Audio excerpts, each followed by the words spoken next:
Go ahead. So you're going to ask some questions, start off with, and I've got one that I really want to know. Because Here we go. It's not the one that I asked. Well, we'll find out. Well, I wanted to ask Tim that even before we got started. That one about the junior high. Oh, yeah. That's not it? No. This one's good, I think. So my father went to Mazo Elementary and then high school. Mm-hmm. And then they didn't have a high school out there. It became Wisconsin Heights in 65. So when I went there in 73, I obviously only went through kindergarten to 8th grade at Mazo. Did you go, because the new, not the new building, but the junior high, the middle school, what year did that open? Do you remember? And what grade were you in when you started? We were the first class. Really? 6th I grade. was wondering about that. Oh, so you were 6th grade. So you were new to that building. New to the building, and we were the first class to start in the 6th grade and go all the way through. Okay. Wow. So like 1990, fall of 95, I think. Yeah. 12 years old. Okay. We were trying to figure that out. If you actually went, who was the last class that went to 8th grade? Right. You would know them because they were like seniors when you were a freshman, probably. Who would that been? Some of the notables that you remember? Anybody? Yeah. Luke Shinneman, Jeff Ashelman, Andy Stokes, the older Mickelson boy, Aaron's older brother, Ian, I think. Okay. So that football team that won conference, maybe. Ah, okay. They would have been the last to be 8th graders at the grade schools, I believe. Okay. Wow. So we've got Tim Wick here. We sure do. Yeah. What? Our friend, our neighbor, and our friend. And Yep. John's on the couch because John and Tim went to high school together. You were a senior, right, when John was a freshman? Yeah. Yep. Yeah. Isn't that ironic? Your dad was a senior when I was a freshman. Just Full all circle. these, all Full these circle. different things. It's great. Yeah. Did you guys play sports together? I don't think you ever came up. No, I just practiced. The freshmen would practice for a little while because there were marathon practices the first week. Long. And so I did that. But Did you guys other than do that, two-a-days? Or just No, it felt just like we were there for 2 4 days. hours of, because I had Coach I my freshman year, and they were long, Yeah. like till like 9:30. Yeah. You'd get home. It's like, I've got no time for homework. Yeah, so we would go like every other week with the girls, right? The girls team would sometimes go early. No, yeah. And so sometimes it would be, like you said, 9 o'clock, depending on if it's the fact that we had it later. But yeah, it was usually later. But that's the only time that I practiced with them. And it was like the first week, maybe 2 weeks. Or maybe like after Christmas break, we would come back to get back in shape. So we'd run a lot. But Yeah, it was a lot. Mm-hmm. I don't remember. Do you feel like when we were doing that they were handing down the system? Did we work on offenses from varsity down to freshman? Yeah, I think so. Okay. Right?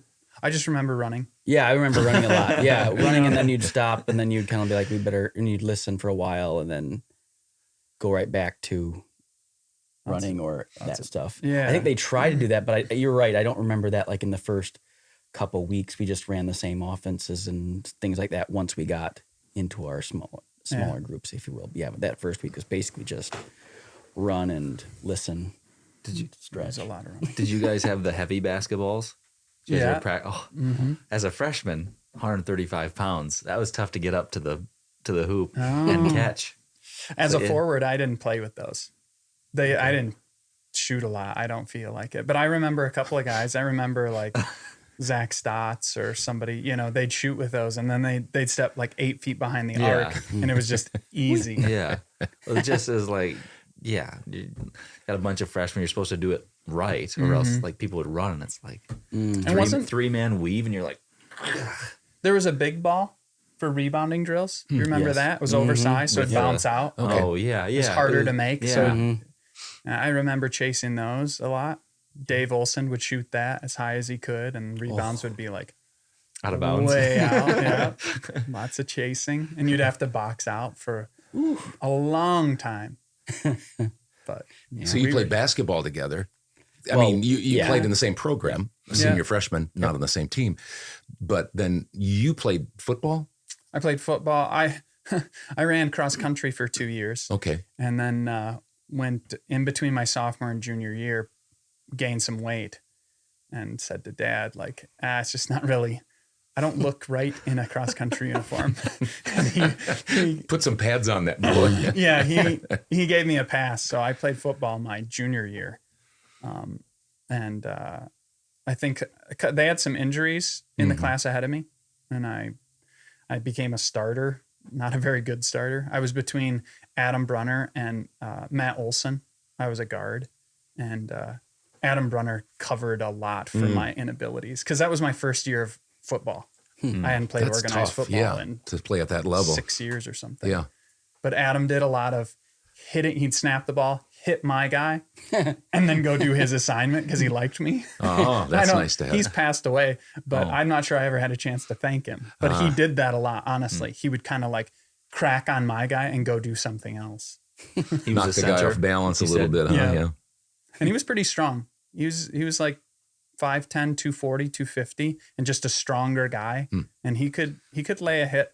Was he fairly tall or was he kind of a stockier He was stocky. guy? He was probably 5'10". Okay. Oh, you said 5'10". Yeah. Okay. Yeah. But no, Adam covered for me. Like, that's just the truth of it. I mean, that probably wasn't a big deal to your dad, but I mean, your dad was an accomplished runner. Yeah. Your Uncle Johnny was. Jeff was. Yeah. So you come from a long line of runners and track guys. Yeah. And you didn't do track. You didn't do baseball, right? Did you do track? Golf. Golf, that's right. Yeah. Yeah. Yeah. Okay. Mark Parrish started the program. Yeah.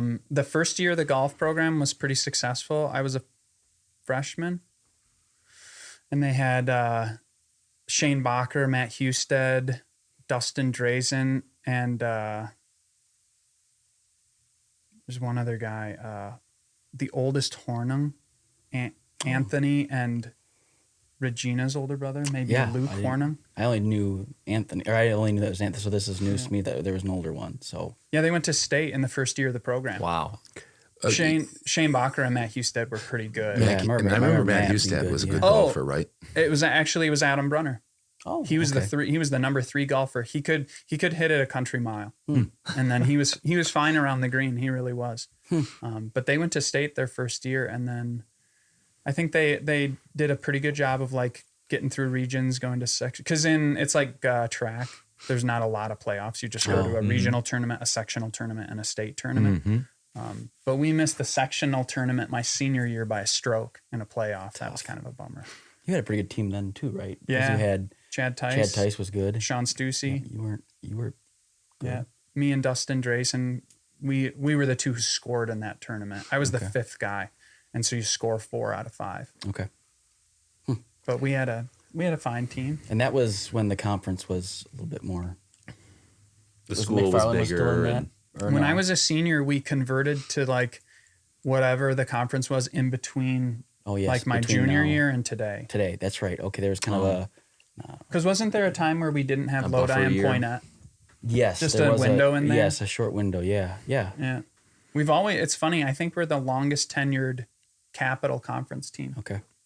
Really? I think so, because I think it goes all the way back to like my dad's days or your days. We were one of the original. Yeah. Heights was the original part of the original Capital Conference. Yeah. And everybody else has come and gone, and we're the only ones that have stayed Yeah. throughout.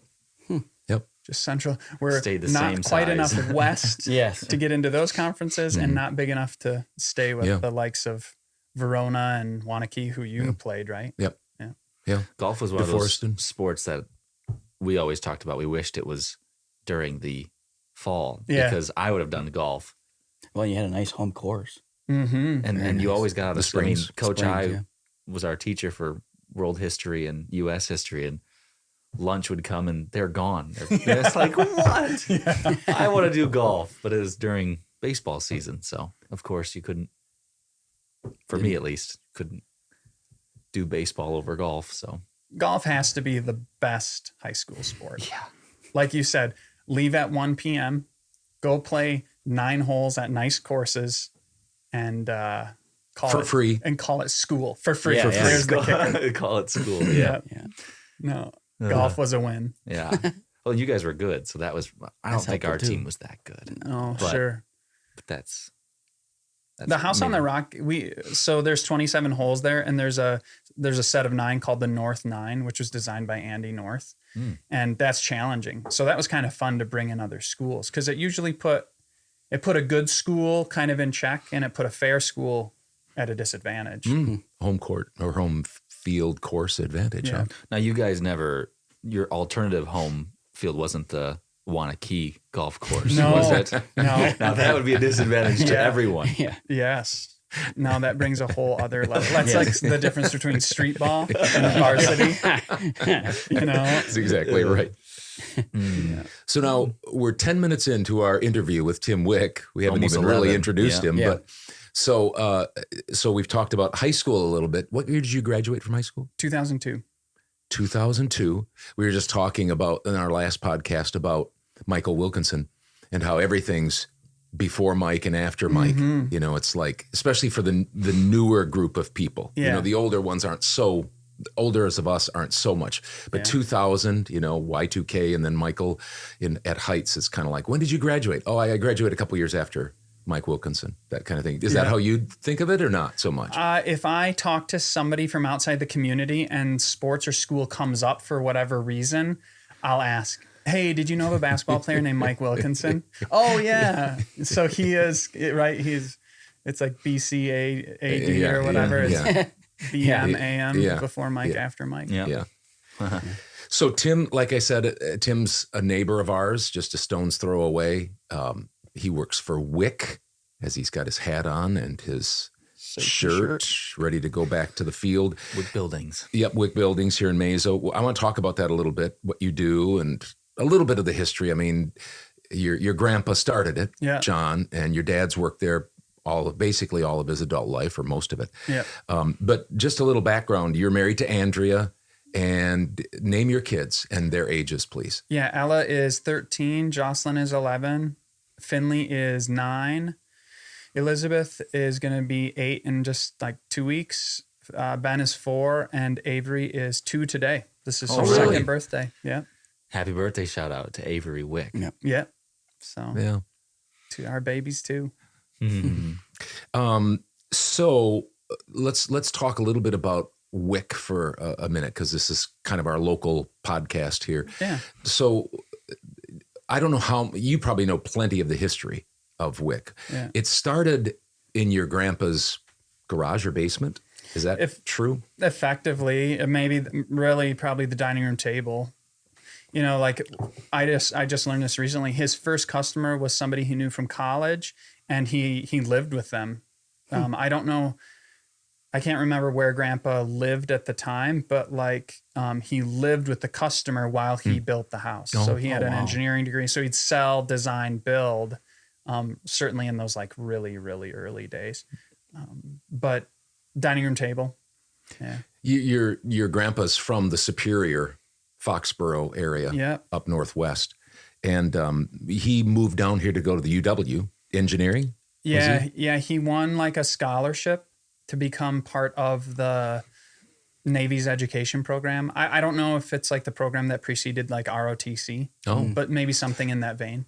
Him and 2 other guys won the 3 scholarships out of the Superior area, and him his cousin were 2 of the 3, and they ended up students at UW. Well, am I remembering the story right? And you might not remember this, but I thought that your grandmother, Helen, would talk about how that's how the 2 of them met at the RO. She was, I think, serving there, and he was a member there. I might be Yeah. mixed up, but that sounds on the UW campus. Yeah, Both of them were students there. Yeah, they met at a student function that was hosted for that group of students. I don't Okay. think it was just for everybody. I mean, I'll probably hear from an uncle or my dad who Yeah. listens to this and get corrected. But yeah, so she was hosting, and he just got to talking to her. See, my plan is that we're going to throw out so much conjecture and misinformation that people are going to have to listen to this and comment. Yeah, That's what we're looking for. Yeah. I've got to get this right. So anyway, that was in the, what was it, in the early 50s probably? 40s. Oh, like late 40s? Okay. early 40s. That they were in Yeah, college? because like because Jeff was born in 48. I think Grandpa Okay. maybe graduated in 46. I think Grandpa started, I mean, he was born in 1926, so 18 years later is 44. So he was a Okay. student 44 to 48. Okay. And so then he graduated and they Became a grad student because he has his master's okay. in finance. He has a undergraduate in engineering and a master's in business Oh, finance. I didn't know that. Yeah. Okay. He almost has a PhD. Wow. The business like really took off and he didn't finish his thesis. Yeah. And so they moved out here, and Jeff is the oldest in the family. Was he born in Meso, or I mean in the area, or was So they had access to the housing that was up at Badger Munitions. Oh, Okay. really? Yeah, so they lived there when they started having kids. They lived there. I'm not exactly sure the whole time frame. I know that like there's a story that he was maybe missed. He wasn't there when Margaret was born, and I think she was their last kiddo, their last child at Badger Munitions before they came to Meso. So like I think John 2 is their Meso move. okay? And And, then of course, your dad. Yeah. Yeah. And so we talked about him starting at the kitchen table. Yeah. But what year was Wick Incorporated? Do you know, or like around the Yeah, the year? they started the first project in the late fall of 54, and I don't know if he was incorporated, but 55 is certainly a solid year for the start of Wick Buildings, before the whole thing became multi-faceted with different veins of business. And before they built where they are right now, the first building out there. If I remember things right, and again, historians that are older than I am can correct me, I don't think there was anything of note as far as industry in Meso. I mean, there was blacksmithing and there was sure. carpentry and all these different things, but not a large industrial. I think that was the first building that, and now there's many. There's quite a few in Yeah. Meso, and I think Wick was the first. Would Yeah. that be true in your mind too? I think or- that's true. Mert Walters, who Walter Road is named after, he leased the land to Wick, I think originally. And to the best of my knowledge, Wick was the first into the business park. Yeah, and then they expanded, and then they built the Roundy's / Kroger. Is it Kroger now? Yeah. And then of course they built the other building, the IT building. Yeah. They had a building to the north that's been taken down Yeah. since, and so they've expanded and shrunk a little bit and gone through a lot of housings, ups and downs, and different things like that. That would be an interesting story in and of itself. But I don't know if you guys have any questions. I have a few other Wick building questions, especially as it relates to what you do now. Now, if you have something else you wanted to throw in, go for it. But, No, that's fine. Right now they built that Holmes plant that is now the Kroger distribution that was built in the late 70s. And then there was a pretty hard economic downturn. They were only there for like 3 to 5 years before they sold it. Yeah. So Wick has been around since basically right around late 50s, early 60s in Meso. And your grandpa started it. Your dad's worked there. All of your uncles, aunts, cousins probably. And what year did you're a third generation Wick in the Wick building. What year did you start there? Did you do some summer work there sometimes, or internship or anything like that? Yes, the first time I worked there, I was a freshman in high school, and I did computer-aided drafting details. So I worked for the Wick Buildings engineering group, and they would mark up a detail, and I would go into AutoCAD and like redraw it on how they wanted it. So that I was 14, worked for $6 an hour, and I don't know, at 14, $6 an hour felt pretty cool to have something to do during the summer and put a few dollars in your pocket. Yeah. So I worked there drafting for a few years. Then when I graduated high school and I was 18, I could work in the plant. So I worked 2 summers in the plant, the Wick Homes plant, building panelized walls and panelized floors. And then I was an intern like between my junior and senior year of college, Dad had a special project that was computer-aided drafting based. So I did that for him and did a lot of documentation and tried to maybe proof of concept is the best way to put it, to see if it was going to be a product that would provide a benefit for one of the branches of the organization of the time. And then after a job locally that didn't go so well, I went to the Wick Buildings plant and built trusses in 2010. And then in 2013 went into the office, and I've had a couple of positions there. And right now I do project sales. How many people do project sales at Wick? Just you and another gentleman? Just me and one other guy. Okay. So we're two like company-based salesmen. Otherwise, Wick distributes through independent builders all over the upper Midwest, Minnesota to Kansas and Colorado to Ohio. So, very much a Midwest-based company. Do you feel, a lot of industries have really, been hit hard by lots of the stuff that's going on worldwide and economic. How's Wick doing? Are there's for a while there, even like last year, you and I would talk and you were still very busy. Yeah. Are you still busy? We are busy, but it has shown, I think there are aspects that have shown that it's kind of tempering a little bit. It's an interesting time though to make that assessment because in our experience, customer behavior from like middle July to the Labor Day holiday really slows down. People are taking vacations, spending time with kids before they go back. And, now over the next like 4 to 6 weeks, you have like industry customers, business customers, commercial customers. They're going to start planning their spring work of next year.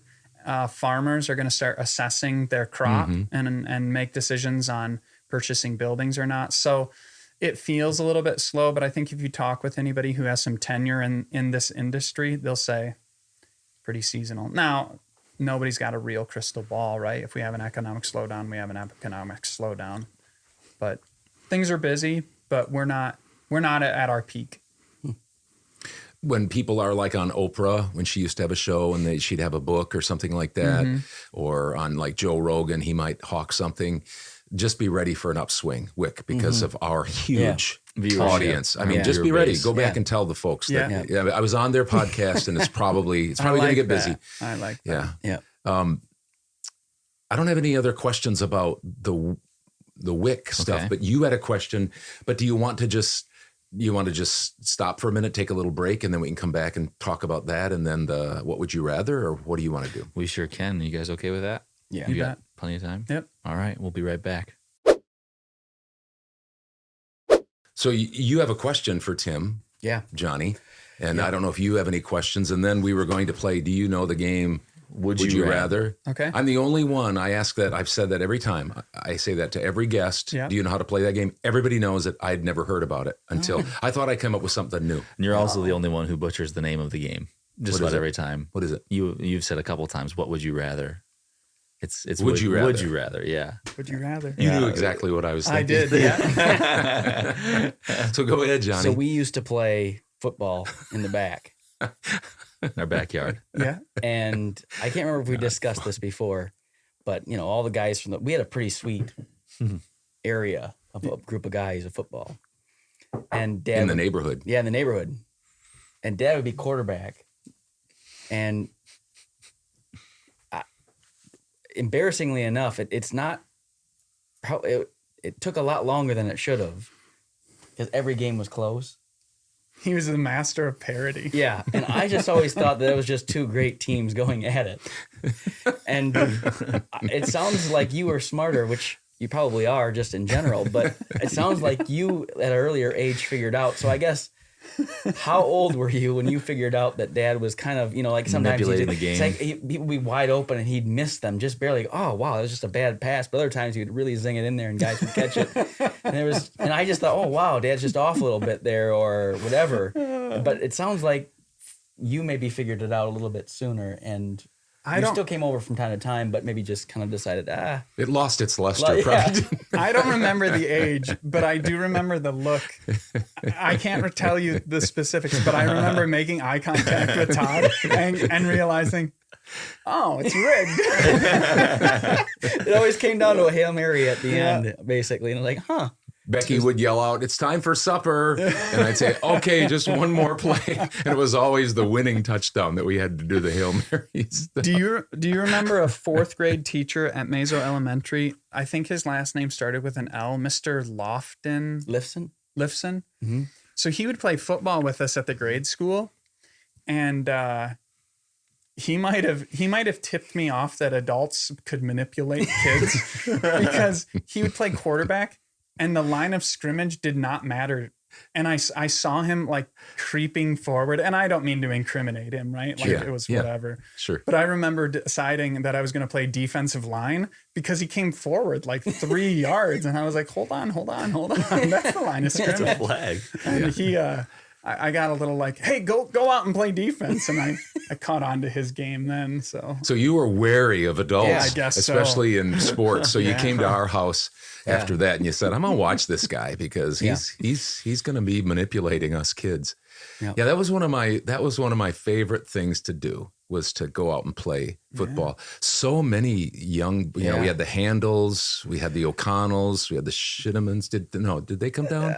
Yay-six. Yeah. Maybe, Luke and Josh did not come, but maybe they every were once too in a old. while, Joe would, but that was rare. Karsten Springstead would come down. Yeah, that's right. Jake Donald would come down once in a while. Even Miguel Castro and his cousin who lived with him at the time, Josh Parkin. Yep. Yeah, we had quite the crew.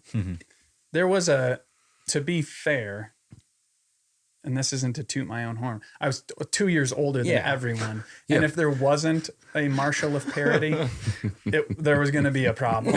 That's true. Catch Tim. Yeah, you know? exactly. Yeah. So Yeah, there was a big enough gap in the kids' age that and ability and skill level that you kind of did have to manipulate it. Otherwise, it would have been Todd to Tim, Todd to Tim, Todd to Tim over and over and over again. Yeah. Well, I asked it because I think we've discussed it maybe before. I can't remember, but I think it took way too long for me to figure that out. And I think I had heard through the grapevine about that look that you had with my dad and that you figured it out while you were still playing and I didn't. So I was just curious how long it took. another great game, Dad. Wow.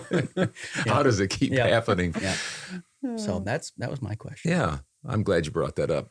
Did you say you have another question, or are I you don't. moving on? Well, I guess I would, and maybe you don't have to answer this if you don't want. But I've told people that I know John Wick, Oh, yeah. and that the story is inspired. The movie is inspired off of your grandpa, Off of his name. off of certainly. his name. Yeah. Yes, and so people don't ever think that John Wick is an actual person. Definitely not the same John Wick in the movies. I've never seen the movies. Yeah, neither have I. But I know he's quite the gun-toting, shooting guy, which your grandpa isn't. Isn't. At least that we riding. didn't. At least that we know of. Yeah. Anyway. Yeah. In Yeah, I his- mean- Private, we don't know his the secret True, life we of don't John know. Wick. Yeah. Yeah.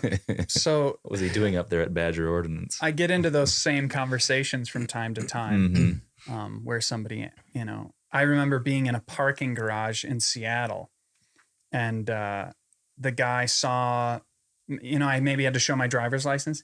He's like, oh, Wick. Yeah, like John Wick, he's a bad man. And he's talking to me about it. And I said, yeah, it's my grandpa. And he laughed. And I was like, no, seriously, go look it up.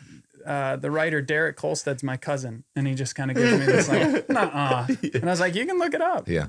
So Yeah. There was a guy on a flight in one of our family trips. He's a professional flyer. He sat down, had everything, he just boom, boom, boom, sat down and watched 2 or 1.5 John Wick You movies. mean he travels a lot? He is what travels you're a lot. saying? He's a professional traveler. How many days out of the year did he fly? He told you like 250 or something like Well, that? yeah, a few years ago. I mean, maybe 10 years ago, he traveled almost every day just on a flight. I think he was kind of a big real estate guy that would go. Anyway, he was watching those, and I was just every once in a while looking over there thinking of your grandpa while the guy, I don't remember what his name, Reeves. Keanu Reeves. Yeah, how he's doing all his stuff. And I almost said, I know the guy that's named after, but I thought I'm not going to go into that because how am I going to? I've stopped doing that because of people, and it doesn't matter. Yeah. And they they look at you like, yeah, right. And it's like, how would I be able to? I don't. But know you how I'd can- be able to prove Yeah. it. You can prove it more. You got the last name, and I don't bring it up, but if somebody asks, I'll talk about it because it's pretty deflating when, I've never seen them. It's like, oh, the John Wick movies, kinda, yeah, in name. know of them. But you know the guy. Yeah. I know the based guy, off, which yeah. is yeah. I think that Wisconsin Public Radio just did an interview or a piece on. Yeah, Grandpa. I saw that. I think it was on What's Happening in Mazo. They posted the article or whatever that was associated with maybe the little piece they did on it as well. Or Yeah. something. So yeah. Yeah, but let's be honest. I mean, like your grandpa just a few years ago, like did 2,500 miles on his bike, and he's in his 90s. And so, in a sense, he's doing stuff like that for a 90-some-year-old man. Yeah, he. I mean, that's amazing. I remember my brother and I laughing about this. That I think around 89 or 90, he was still doing this little thing where he would drop his bicycle at one end of the creek, take his kayak to the other end of the creek, get in, kayak down to the Walking Iron Park, grab his bike back to his car, pick up his car. This was a thing as an 89 or 90-year-old. And I just said to my brother, I said, well, at least he's going to go smiling because Yeah, like 90 years old. yeah, And amazing. the creek wasn't always nice, trees over it Yeah, and such. It's right. not always that safe. It seems pretty benign. Yeah, yeah. But there are parts where if you do the wrong thing at 90 years old, you'd be in trouble. So you're probably thinking about yourself doing it, and then you think, yeah, of course I could do that. Yeah. And you're like, well, my grandpa's 90. Yeah. He's got a adventurous spirit. Yes. Yeah, I remember hearing when he was, I don't remember how old he was when he quit doing the depot to depot, but he would walk the depot to depot, and it was faster than some of those people were walking. He's one of the biggest so. reasons I did not run the depot to depot, Yeah. because I did not want to be passed by your grandpa walking while I was running. So let's play just for a couple more minutes. Would you rather? There you go. Got it. So here's a couple. Tim, you don't have to answer these first. We can all answer them the way we would. Would you rather skydive or bungee jump? Johnny, Hudson, Tim, what do you guys think? Would you rather skydive or bungee jump? Bungee jump. Why? I mean, any specific reason? I think like it just feels like one of those things you can do recreationally where I think the first time you skydive, you're like strapped to somebody. You have to go through a class. Yeah. It feels like an all-day Oh, commitment. wow. Whereas That's like, a thought I didn't A think lot about. more than I was thinking. Well, no, I mean, I would have thought three rungs up the ladder, I'm nervous. Yeah. So, for me though, with flying, I like the window seat because it Yeah, feels right. because it's like this so far down, I Yeah. can't even really comprehend if something happens, then I'm toast anyway. But for some reason, like even the bleachers, it's the comforting reality that the closed-in bleachers in high school was like that's Yeah. not good, or standing at the state capitol up high. And so for me, it would probably be just having somebody along with me that supposedly knows what's going on, because I think you can be strapped onto them for the most part, especially like the first time. yeah. And it's so high up that I think it would be a little bit not real to me. But when you see some of those jumpers jump off those big bridges with the bungee jumping, it's like I can see that distance more so than that. So for me, that's the long answer. And to say sometimes I I agree. And sometimes you'll see the bungee jump guys that are running it, and they're kind of giggling. And it's Yeah. like, no, I'm not going to do that. Yeah. Trust you Who's to tie strapping that me in? strap. Please make sure that Yeah. it's good. I'm exactly like that. It's not real for me. So if I had to choose, I wouldn't choose either one. No. But if I had to, I would choose I would choose, as strange as it seems, I'd choose to jump out of an airplane. I Yeah. think Yeah, I think so too. maybe. As What long about as you? there's multiple people, because like you're only hooked. Somebody brought this up last time because we've done this one before, but somebody brought up the fact that what happens if on the bungee jump the cord that's holding you, stretchy cord, it breaks. There's nobody flying next to you with a parachute. You know what I mean? So if your parachute doesn't work, there might be a chance that if you're Maybe. strapped into somebody. Maybe I think you're that- done for the most part, no matter what. But Yeah, I guess. But if somebody else nobody else is with you when you're bungee jumping. That's true. So you're either going, head first into a rock, which I guess you probably wouldn't feel that either. So Yeah. Sorry. Last one. Here's a pretty simple one, maybe. Would you rather only be able to eat food that began with a B, as in boy, or an M? Food with a B. If you only could eat food that began with a B or an M. Well, And it's just I the don't general think term general. meat. Yeah, I was going to say, I don't think meat counts. bad, 'cause but I was think gonna you'd pick have ahead. to. Well, beef. Yeah, Burgers, which is Brats. beef. Yeah. Yeah, it's B all day. You get bread. with Bacon. B. Yeah. bacon. true. That's why I didn't- was bread, thinking. Yeah. Bacon. Just bacon. If bacon Yeah. is if that's part of the B, then that'd be a pretty important first Yep. step. B Yeah, and that's a good bread. point. You'd have bacon and bread And Yep. beef. Beef. and beef. Yep. Anything I think you're else? good. Bologna, Beets, Yeah. Broccoli. broccoli. brats. John said In fact, broccoli's brats. not Yeah, bad, that's not bad. If you have some Boar's sort head. of dressing on though. it. Yeah. Well, that's Boar's the head. brand. There you Yeah, go. boar's head meat. Yeah. Everybody solid on B, or would you rather have M? I don't even know what M's. What would M's be? McDonald's? No, Oh, yes. probably Yeah, not. but There you yeah. go. Now, if that's in play, it's a different conversation. Yeah. I'd like to change my mayonnaise. answer. What starts with Yeah, M? Munster. So you get a Munster little cheese. Speaking of M. I can't even think. We're gonna milk. mandarin Milk. oranges. mandarin oranges. There Yeah. we go. Yeah. Yeah. I'm going with the B. We're all B's then, I guess, Yeah. huh? Well, that's So all we I've got. got- Now I've got this. Oh, yeah. Tim, we just started this. This is the father-son Dad started that. podcast coupon. You get to go over to the prize table. Yeah. Oh, And because nice. you have a large family, we're going to let you to pick out 2 items. Yeah. And Wow. so then you got to stay around and get a picture with us. Sounds so we can good. put that Question on is will he share it though, or will you take both of them for yourself? Well, I'll just share. stuff you- And just yeah. Take them to Yeah. work and put it in your glove Especially compartment. with Avery since it's her birthday. Oh, it that's is our right, yeah. birthday, yeah. So thank you Yeah. for coming You bet. over Thanks and a lot. being Dude. part of the podcast and answering all of our questions. Anything else? No, I think that's it. You'll be part of our 25th episode. So what Yes. we'll do is this Big will be 25. part of our whole podcast, and we'll also post just the interview. We've posted some of them to What's Happening Mazo. So Oh, cool. Thanks if for other having people me. want to just see that, they can. So thanks. Yep. Thanks for coming on, Sweet. Tim. Appreciate it. You bet. Thank you.